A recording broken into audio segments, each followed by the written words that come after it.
Between the 15th century, when Portugal became the first European nation to take significant part in African slave trading, and 1807, when the transatlantic slave trade was abolished, European ships carted millions of people away from Africa.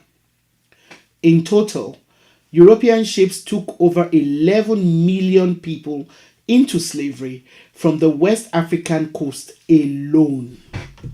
This odious trade made Europe grow rich on the profits, while the populations of Africa was devastated. By the 1870s, only 10% of the continent was under direct European control, with Algeria held by France, the Cape Colony, and Natal, both in modern-day South Africa, held by the British, and Angola by Portugal. However, by 1900, Europeans were ruling more than 90% of the African continent. European nations had added almost 10 million square miles of Africa, 1/5 of the landmass of the globe, to their overseas colonial possessions. Just how did this happen? Welcome to the Sankofa Pan-African series. Please subscribe and turn on your notification buttons if you haven't. And also, please support us by pledging a token amount to this channel through Patreon, so we can continue to bring you videos like this one. And no amount that you pledge is too small. We appreciate your efforts. Thank you. Now, inevitably, the scramble for territory in Africa by European governments led to conflict among them, particularly between the British and the French in West Africa and Egypt. The British also fell out with the Portuguese in East Africa, and the French and the barbaric Leopold II disputed Central Africa. Rivalry between Great Britain and France led Otto von Bismarck of Germany to intervene, and in late 1884 he called a meeting of European powers in Berlin. So, in a nutshell, the scramble for Africa happened. One of the justifications which European colonizers gave for the partitioning of Africa was that it would help to stamp out slave trade. According to one of the most celebrated explorers of Africa, David Livingstone, there was a need for a worldwide crusade to defeat the slave trade controlled by Arabs in East Africa. Livingstone, like other Europeans, believed in the innate superiority of Europeans over the lesser races of the world. He therefore advocated that the only way to liberate Africa was to introduce the 3 C's: commerce, Christianity, and civilization. The belief that Europeans needed to civilize Africa stems from the unscientific notion that Europeans belonged to a superior white race, that they all belong to one superior white race, which originated in the Caucasus, which is where the term Caucasian comes from. Now, this idea was first postulated by Johann Blumenbach, a German professor of ethnology at the turn of the 19th century. Blumenbach's color-coded classification of races as white, brown, yellow, black, and red was later refined by a French ethnologist, Joseph Arthur Gabinu, and he refined it by including a complete racial hierarchy, which had white-skinned people of European origin at the top, and everyone else, populating the bottoms, with the dark-skinned people at the lowest rung.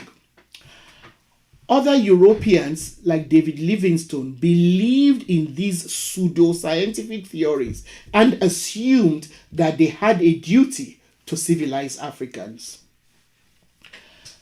The Berlin Conference, held between 1884 and 1885, as I said, was convened by Otto von Bismarck, who was the founder and first chancellor of the German Empire. The Berlin Conference was the climax of the European competition for territory in Africa. It was a process of negotiating who would own what part of the continent. So that process is what is commonly known as the scramble for Africa.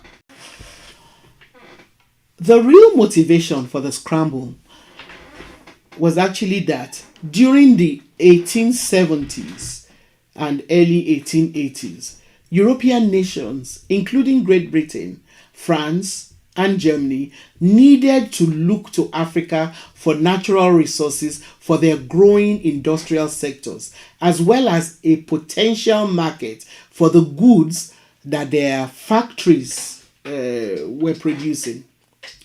As a result of these, governments were desperate to safeguard their commercial interests in Africa. As we have seen in our episode on the decline of Africa's golden age, Europe was encountering a general downturn in productivity and economic growth when Africa prospered. The 14th century was a period of major famines and a crisis in the agricultural sector in Europe, which had not yet become industrialized. Please make time to watch that episode if you missed it. From about 1320, there was a famine every 10 years. Food became scarce. Epidemics such as the Black Plague, typhoid, dysentery, smallpox, etc. hit European populations periodically between 1313 and 1348. There was therefore an increase in mortality and a drop in birth. Citizens grappled with very poor standards of living, with limited nutrition and health problems. As such, most monarchs in Europe who had been looking for sources of wealth invested in mercenaries to go and look for resources to help their kingdom survive. And Africa, Asia, and the Americas were places that European explorers targeted. Since then, European governments had continued to send mercenaries and encourage missionaries to the African continent. They at first tried to get slaves themselves using superior arms and ammunition, which did not quite succeed. They then developed a system of colluding with indigenous rulers or the supposed representatives of the people. So they got these people to help foment wars and unrest so that slaves could be captured, sold to them, and then transported through the transatlantic slave trade.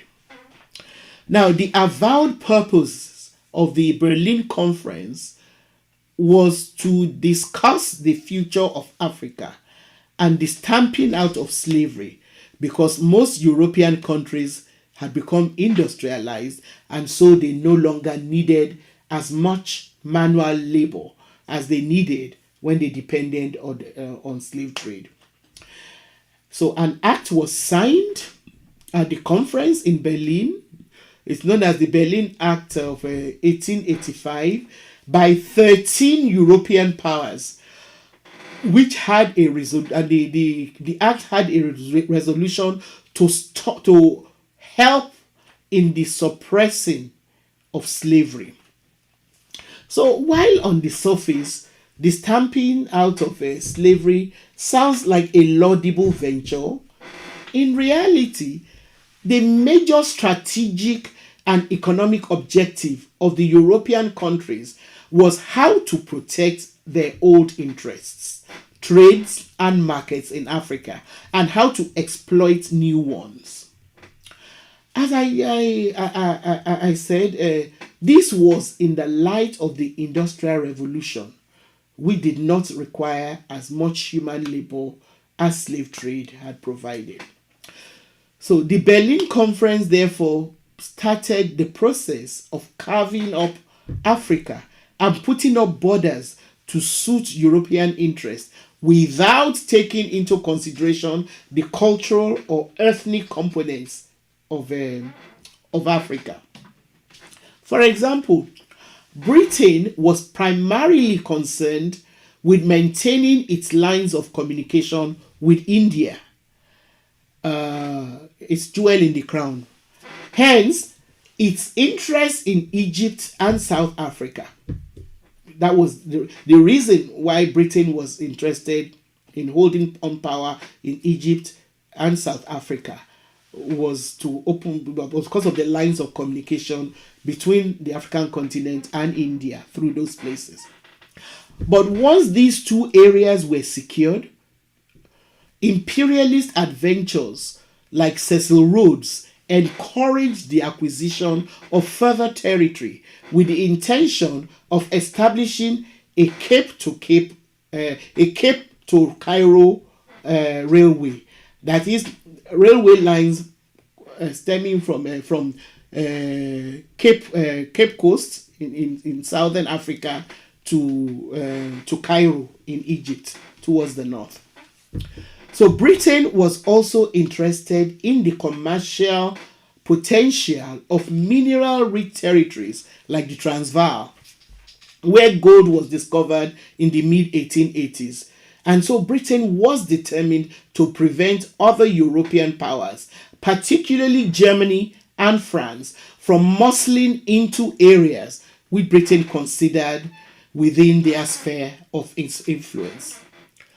As a result, during the last 20 years of the 19th century, Britain occupied or annexed Egypt, the Sudan, British East Africa, that is Kenya and Uganda, British Somalia, Southern and Northern Rhodesia, that is Zimbabwe and Zambia, Bechuana land, which is Botswana, Orange Free State, and the Transvaal, both in South Africa,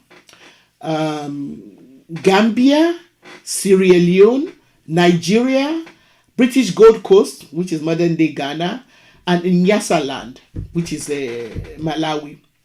These countries accounted for more than 30% of Africa's population, and all of them were taken over by the British. The other chief colonizers of Africa were France, Germany, Belgium, Italy, Portugal, and Spain. Germany, which had only been unified in 1871, acquired German Southwest Africa, which is present-day Namibia, in 1884. An attempt by the Herero and Nama owners of the area to free themselves from the stranglehold of Germany in 1904, and this stranglehold was provoked by the brutality of the German settlers, met with unmentionable violence, which left tens of thousands of Herero and Nama men, women, and children exterminated. Please take the time to check out our episode on the Namibian genocide if you have not yet watched it. It was a horrific part of human history which we need to always keep in mind, because reparation hasn't been made. Now, similarly, Leopold II of Belgium, who aspired to increase his personal wealth by acquiring African territory, hired agents to lay claim to vast tracts of land in Central Africa. In subsequent meetings, Britain, France, Germany, Portugal, and Leopold II of Belgium negotiated their claims to African territories, which were then formalized and mapped out according to their interests. During the conference, these European leaders also agreed to allow free trade among the colonies. They then established a framework for negotiating future European claims in Africa. Neither the Berlin Conference itself nor the framework for future negotiations allowed any African people to have a say about the partitioning of their homelands. While the Berlin Conference did not initiate European colonization of Africa, it legitimated and formalized the process.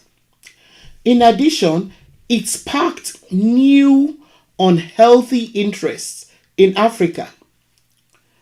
After the conference, European powers expanded their claims in Africa so that by 1900, European states had claimed nearly 90% of African territory.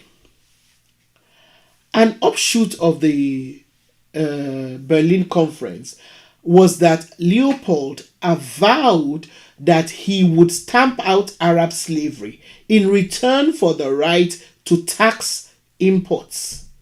However, rather than stamp out slavery, his agents in the Congo used forced labor in ways that were even more dastardly than slavery to extract rubber, which was his single most profitable export at the time. By 1902, rubber sales had risen 15 times in 8 years and were valued at 41 million francs. Leopold and his agents were able to enforce labor by taking the women of Congolese villages hostages. They held them hostage. Now, this allowed him to turn the men into forced laborers with a monthly quota of wild rubber that they must collect, from the rain forest. The system was really harsh. Many hostages starved to death, and many men were forced to work themselves to death. Attempts to rebel were met with brutal forces, and more people were brutally killed. Demographers today estimate that the population of the Congo fell by about half over the 40-year period beginning around 1880. The truth behind the Congo's rubber trade or legalized robbery enforced by violence was finally exposed by one Edmond Morel, an Anglo-French shipping clerk, who wrote a series of accusing articles in the Speaker in 1900. The rest of Europe, especially those who signed the Berlin Act, simply looked on until a connection. They simply looked on. They did not raise a finger. They were not going to do anything to try and stop the carnage that Leopold was unleashing on the Congo.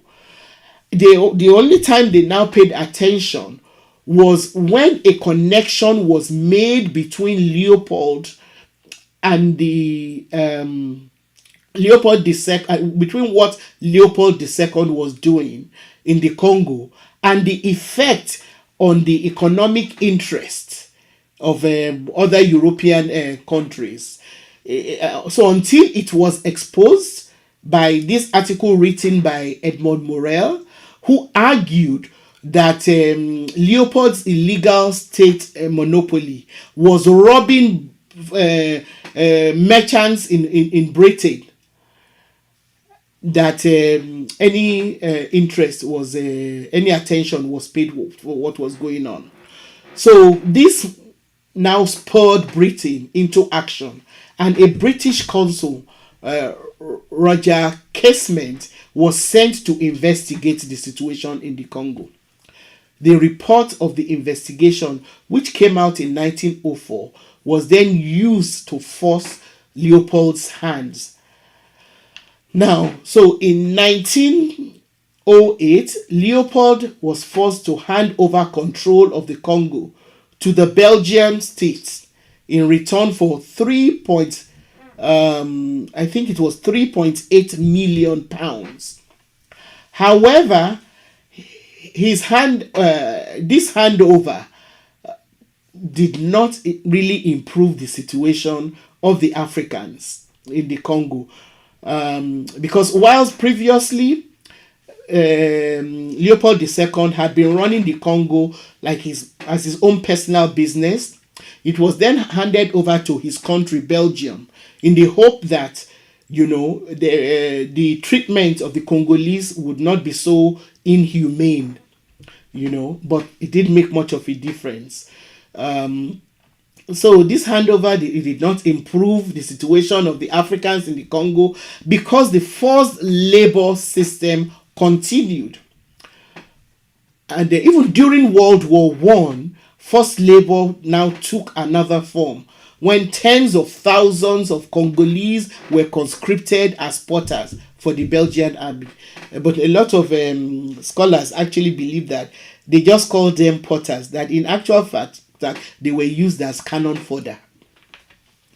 Now, the forced labor system did not change significantly until the early 1920s, when Belgian colonial authorities realized that the population was dropping so rapidly that they soon might not have any more labor force there to work with. So, but forced labor remained in place under the colonial powers, various colonial powers, well into the 1940s. Sadly, even today, slavery is not unknown in Africa, particularly in countries such as the Sudan, where law and order are often absent. And so nor have the colonists ever really gone away. White-owned businesses still dominate the mining of Africa's most valuable natural resources, particularly gold, diamonds, cobalt, what have you. The continent has never stopped being plundered. Thank you for watching. Don't forget to subscribe to the Sankofa Pan-African series channel. Like our videos and please share them with your contacts.